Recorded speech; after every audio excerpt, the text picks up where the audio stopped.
President Biden handing out another student loan bailout, this time worth nearly $7.7 billion. Altogether, Biden has canceled nearly $170 billion in student loan debt amid slipping support from young voters. But our next guest warns this move will only hand the presidency, in fact, to Donald Trump. New Hampshire Governor Chris Sununu joins us now. Governor, I know that you're not a fan of this policy by the Biden administration, but more importantly, you say the voters aren't either.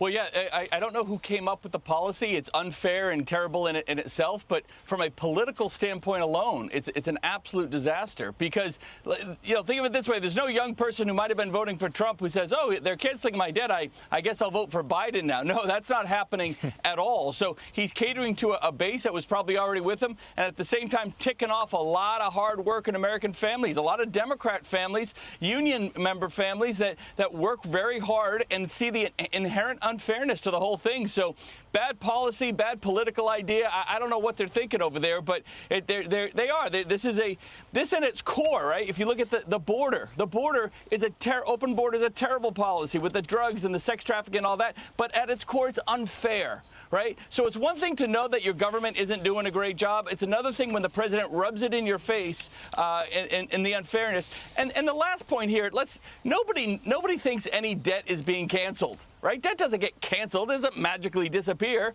Right? It gets transferred to you. You have to pay it. We have to pay it. Other families have to pay it. So all he's doing is arbitrarily moving debt from one group to another, thinking it's going to help them. But at its core, it's going to really backfire. And you're seeing it in the numbers. If this was such a good idea, why aren't your poll numbers going up, Mr. President? It's not working. So, you know, I just wish that they would kind of get back to basics, focus on the country, and just start listening to families who just want to be treated right.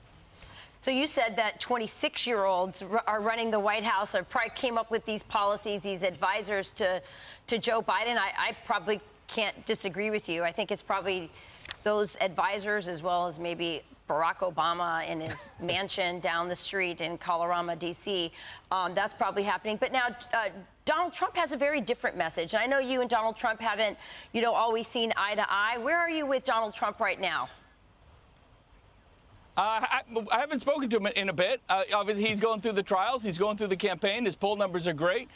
Everybody, as we kind of predicted, everyone's coming on board over time. And that's important because even those that kind of say, well, I don't love the guy or the reality of the Biden administration, the reality of these bad policies is driving people away. I've always said that, you know, I never thought Donald Trump was our best candidate, not even close. But at the end of the day, this is how drastically bad Joe Biden is at being president, is that at this pace, Trump's going to win this thing. And that's the culture change people want to see. People are saying, look, if anything, give us change. Give us something that we can kind of hope towards instead of this un-American stuff that we're seeing come out of the White House right now. So you're on the Trump train right now by default. Is there a train? He's the caboose. Look, I'm voting for the guy. I think a lot of folks are voting for the guy. And I always say, elections are about choices, right? Yeah. When you go in the voting booth, you don't sit there and have a debate with anybody. Yeah. If you're 51-49 for that guy, that's who you're voting for. And it's A or B, guys. That's it. And there's a lot of folks that are going to go in that direction. Yeah. All right. Governor Sununu, thanks for being with us this morning. Thanks, Governor. Thank you, Governor. You bet. Thanks, guys. I'm Steve Ducey. I'm Brian Kilmeade. And I'm Ainsley Earhart. And click here to subscribe to the Fox News YouTube page to catch our hottest interviews and most compelling analysis.